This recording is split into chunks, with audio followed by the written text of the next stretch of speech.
So இந்த killer coin டாஸ்கில் வந்து ஃபஸ்ட்டு சபரியை வெளியே அனுப்பிச்சிட்டாங்க. அடுத்தது வந்து கமருதன் அண்ட் பார்வதி 2 பேரும் ஈக்குவல் ரேங்க்ல இருந்தாங்க. ஃபஸ்ட்டு கமருதன் அனுப்பிட்டாங்க. அதில் அப்புறமா பார்வை எல்லாரும் சேர்ந்து அட்டாக் பண்ணாங்க. பாரு சோஃபா கடியில் போய் படுக்க ட்ரை பண்ணாங்க, நல்லா இருந்துச்சு.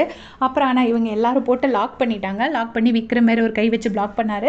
ஆனால் மொத்தத்தில் எல்லா கேர்ள்ஸும் ரவுண்டப் பண்ணிட்டாங்க. ரவுண்டப் பண்ணி பார்வை பிடிச்சிட்டாங்க, ஒட்டிட்டாங்க. அப்போ வந்துட்டு இப்போ சரிம்மா அப்படின்னு சொல்லி அரோரா சொல்லிட்டு இருந்தாங்க. அப்போ பார்வதி சொன்னாங்க, என்ன சரிம்மா அப்படின்னு சொல்லிட்டு கோவப்பட்டுட்டு வெளியில் இறங்கி வந்துட்டு ஆஸ் யூஷுவல் அது துப்பிட்டு போகிறாங்க கோவத்தில்.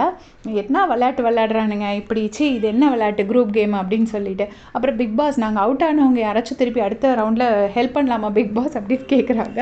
எல்லோரும் சிரிக்கிறாங்க.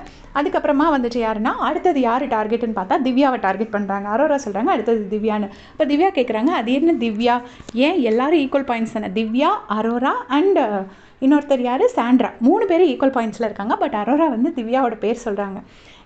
இப்போ அரோரா வந்து இந்த வீக் எந்த வேலையுமே செய்யலை, ஏன்னா அவங்களுக்கு கையில் அடிபட்டிருக்கு, கை வலி அப்படின்னு சொல்லிட்டு எல்லாமே ஃபுல் எக்ஸ்ட்ரா ஒர்க் பார்க்குறது எல்லாமே திவ்யா.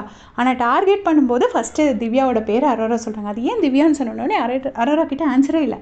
ஆனால் அவங்க எல்லாம் சேர்ந்து பிளான் பண்ணி திவ்யா தான் சொல்லிட்டாங்க. திவ்யா ஜாக்கெட் போட்டு உள்ளே போகிறாங்க. அவங்களுக்கு ஆக்சுவலாக ரொம்ப ஹர்ட் ஆகுது, அது தெரியுது. நேற்றுக்கே வந்து பேச ட்ரை பண்ணும்போது, விக்ரம் கூட சண்டை போட்டு பேச ட்ரை பண்ணும்போது 2 வாட்டி அரோரா அவாய்ட் பண்ணிட்டு போயிருப்பாங்க. அவாய்ட் பண்ணிவிட்டு ஃப்ரூட்ஸ் மட்டும் கட் பண்ணி வாங்கிட்டு போயிருப்பாங்க. அப்போவே அவங்க ஃபேஸில் சேஞ்சஸ் நல்லா தெரிஞ்சுது. இப்போவும் ஹர்ட் ஆகிட்டு அது ஹர்ட் ஆகாத மாதிரி ஆக்ட் பண்ணுறாங்க. நேராக உள்ளே போகிறாங்க. உள்ளே போனால் பின்னாடியே விக்ரம் போகிறாரு, பாடி கார்டு மாதிரி பின்னாடியே விக்ரம் போகிறாரு. அங்கே போயிட்டு காவல் நிற்கிறாரு. அப்புறமா வந்துட்டு திவ்யா இப்படி ஜம்ப் பண்ணி வந்தால் எப்படி இருக்கும்னு சொல்லிட்டு ஜம்ப் பண்ணிட்டு வந்தாங்க. விக்ரமும் பயந்துட்டு பின்னாடியே ஓடி வராரு.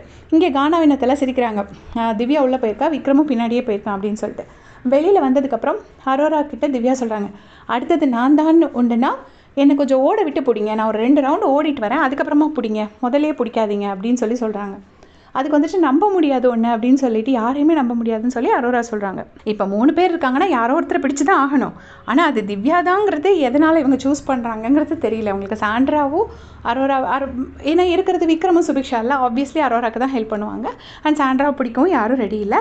இப்போ பாயிண்ட்ஸ் டேபிள் வந்து கிடச்சிருக்கு. எல்லோரும் சேர்ந்து எவ்வளோ பாயிண்ட்ஸ் கிடச்சிருக்காங்க இந்த டாஸ்க்கு அப்புறம் அப்படின்னு சொல்லிட்டு. இந்த டாஸ்கில் வந்து ஃபஸ்ட்டு சபரி எலிமினேட் ஆகிட்டார்ல, அதுக்கு அடுத்தது கமருதன், அடுத்தது பாரு, அதுக்கு அடுத்ததாக வந்து திவ்யா, அடுத்தது வந்து அரோராவை பிடிப்பாங்க.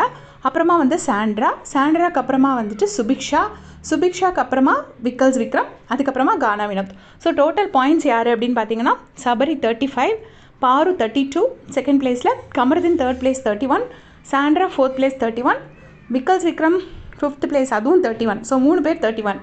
அரோரா 30, திவ்யா 29, சுபிக்ஷா 29, கானா வினோத் 22. ஸோ மொத்தம் சபரி 35ல் இருக்கார். செகண்ட் பிளேஸில் பாரு, 3rd பிளேஸில் வந்து கமருதன், சாண்ட்ரா, விக்ரம் 3 பேரும் இருக்காங்க. 4th place Arora, 5th place வந்து திவ்யாவும் சுபிக்ஷாவும் இருக்காங்க. லாஸ்ட் பிளேஸில் வந்து கானா வினோத் 22ல் இருக்கார்.